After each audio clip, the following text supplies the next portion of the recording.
What's going on, guys? Gomes here back again on another MLB The Show 19 Diamond Dynasty video. And today I want to talk about just a little sit down video. Of course, you guys know I'm on vacation. I wanted to have at least one sit down video, and I think this is long overdue. This is something I've been wanting to talk about for quite some time, and now I do finally have the time to sit down and record this and get my piece out to you. So I just want to talk about the current state of MLB The Show 19, how I think it could be the greatest MLB The Show ever, or at least like in the live era, which I consider from MLB 15 and on.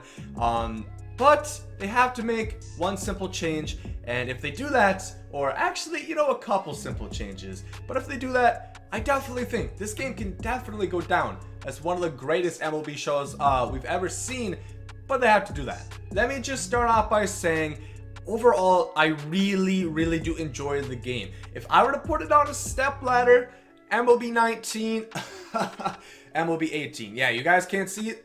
There's a reason for that. I think MLB The Show 19 is a far better game than MLB The Show 18 for so many reasons. I know the gameplay has problems, and believe me, we are going to get into that, but I still think it is better than MLB The Show 18. And then if you look at content, it blows it out of the water.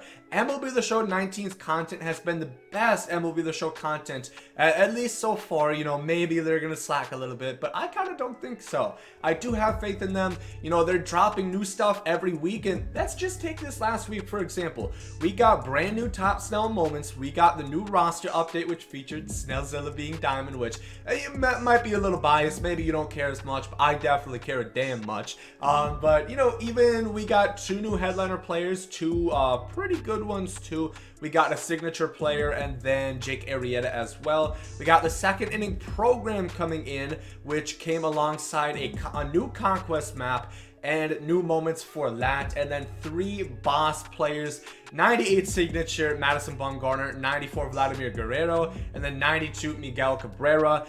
And that's just all that I remember off the top of my head. I do believe that is all. Of course, we got new headliner packs as well alongside that featured those two headliner players. But that was just in one content update, and that was insane. We got a lot of content. I never remember, other than I guess like the second wave of career arcs dropping last year to release the floodgates on the Immortals, anything being that substantial in MLB The Show 18's content. And you guys know how I felt about Immortals. The main problem that I had with the Immortal players is how they rolled them out. I didn't like the Immortal player concept in general. I didn't like one card to rule them all. And you might say, okay, what about signature cards this year? That is a little bit different, because if you really think about it, one, we are going to have more signature cards than we had Immortals last year. Two, signature cards are not limited to 99 overalls. We saw Mazeroski's in 93, Trevor Hoffman's in 96 signature. Further on, signature cards, you know, they're just really different. You know, they are different, and the problem with the Immortals is they looked at a player's entire career, mashed it up, took their best speed year, their best power year, their best contact year, and morphed it into one Immortal, one god, which it just didn't make it that fun, because there is theoretically one player to rule them all. It's like Lord of the Rings out there, where you have one specific player who's just better than everybody else at that position. So if you have that card, what the hell is the point of grinding for this new event when we have this reward, or the ranked seasons when it is this reward? There's really no point, because why would you want that card when you already have the best cards in the game? It doesn't really make sense. And then, of course, how they rolled them out, I really was a big fan and big proponent of the opportunity that they would release a third, or a fourth. Even a half and a half would have been much better than just giving all of us the career arcs right away, and then literally the next day, because that released at like 4 o'clock at that day. Literally the next morning, I do believe, somebody already had an Immortal. I know, shout out Serenity, I know he had King Griffey Jr. Immortal done already by that time. That's crazy. If you think about that, they literally had the best card in the game in June.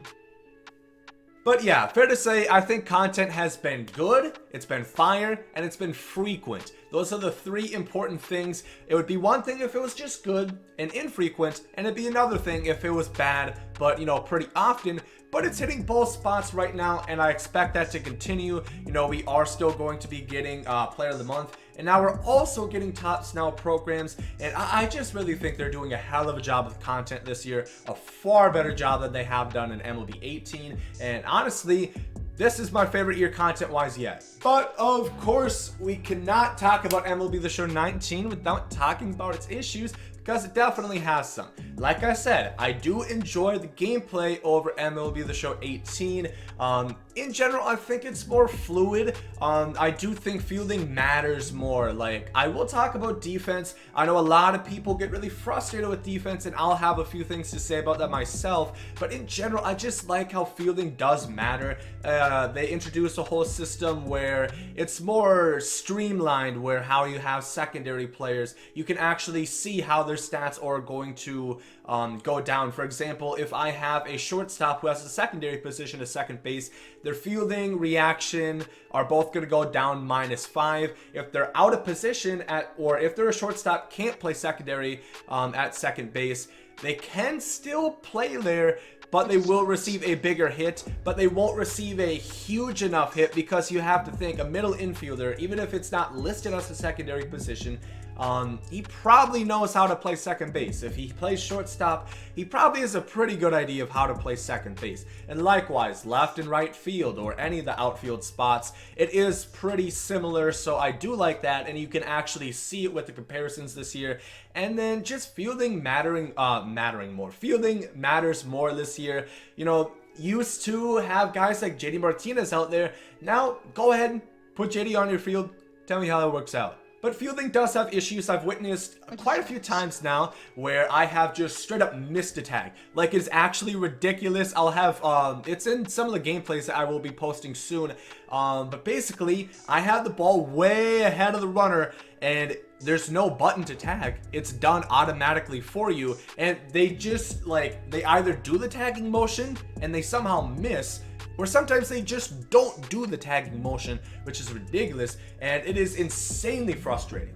Another important thing that they said they fixed was sense of urgency. Sometimes, not all the times at all. Sometimes it's good. Yeah, they are definitely rushing. Other times they are taking their sweet time. And it's just really crazy because they will literally, it almost seems like they're stunned, like they're in shock, like they're paralyzed almost, and they're not moving. And, you know, it just creates a lot of problems. So the sense of urgency, and many times, has to be fixed. You know, if I was recently having a runner go to third, Joe Torre has the ball, it was a pass ball, he's pumping, he's double pumping his throw. Why would you double pump your throw if he's going to third? You don't have time, and of course he was safe. And then I've also had times where I have had Jose Reyes and Javier Baez, two gold fielders. Actually, I think Jose Reyes might be a diamond fielder at shortstop, and it's a ground ball right to them. It's not tough. It wasn't hit 200 miles per hour.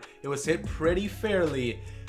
They just bobble it for no reason. Like, I get where if you want to have a bronze player bobble, absolutely, you should be penalized for not having a good defensive player out there.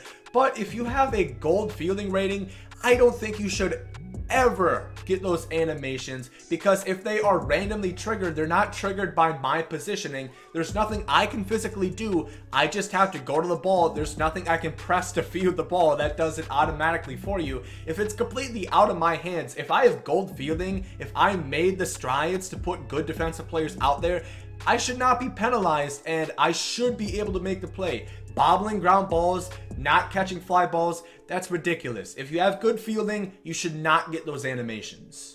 And then on to hitting. I have a bone to pick with hitting just because it has been really frustrating. At the beginning of the year, fine, cool. I saw a lot of people complaining. I personally wasn't noticing it. Maybe I was blind, maybe I was in the honeymoon stage. I don't really know. But recently, ever since I've been playing so many damn games to prepare over my vacation, I've noticed how bad the hitting is. Or it's not like horrific. Like, I don't want to make it seem like it's legit unplayable, but it's just really... It's really hard because it seems like it rewards you more, and you kind of want to be early or want to be late. Like, you want to take the pitch with you. It's not skill based so much. You would think you want to square it up, be right on with your PCI, and have good timing. Swing right through it. The problem with that, yes, you usually do hit it hard. In the past, we had that problem where center greens, you wouldn't actually get good velocities on it and you wouldn't hit it hard.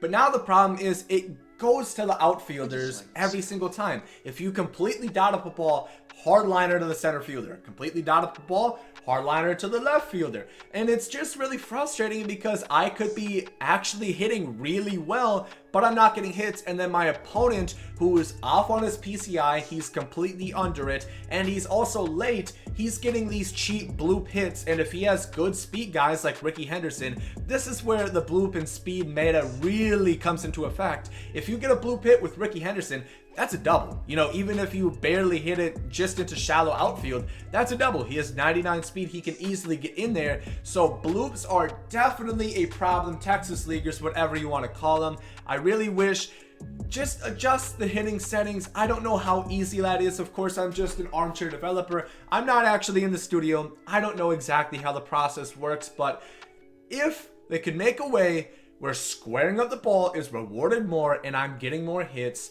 I don't think velocities are a problem. Maybe you can let me know down below in the comment section if you're experiencing issues with that. But make that, you know, more rewarding, and then take away from all these late bloop hits. One perfect thing I can think, for example, strikeouts. I'm not getting that many strikeouts. I know a lot of people aren't getting that many strikeouts this year. It's not as bad as it was in launch of MLB 18 because that was ridiculous. Like you would have 4 strikeouts a game and you'd think you're dealing. You'd think you're Kerry Wood out there. But no, just make it harder. Like you have to be more so on with your PCI to even get contact with the ball, because sometimes I'll have the ball completely out of the zone and by some miracle they tip it. Like, come on, you can't tell me they were close with their PCI. So just make it so if you're not even remotely close with your PCI, you're gonna miss the ball. Simple as that. It's gonna make it better for their more strikeouts, and then also hopefully eliminate the bloop hit problem, and then finally make hitting seem more rewarding.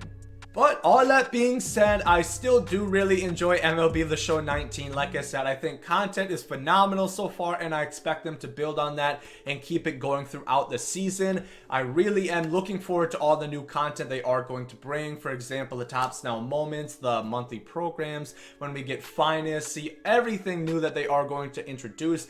But I really would like to see them make some improvements gameplay wise. I don't think we've actually had a substantial patch yet in this game, and it has been pretty much a month out of release now. And last year I think we had like 4 patches, which obviously, you know, that should tell you something right there. But I really hope there is a quite substantial patch that does make some good gameplay changes pretty soon to MLB The Show 19.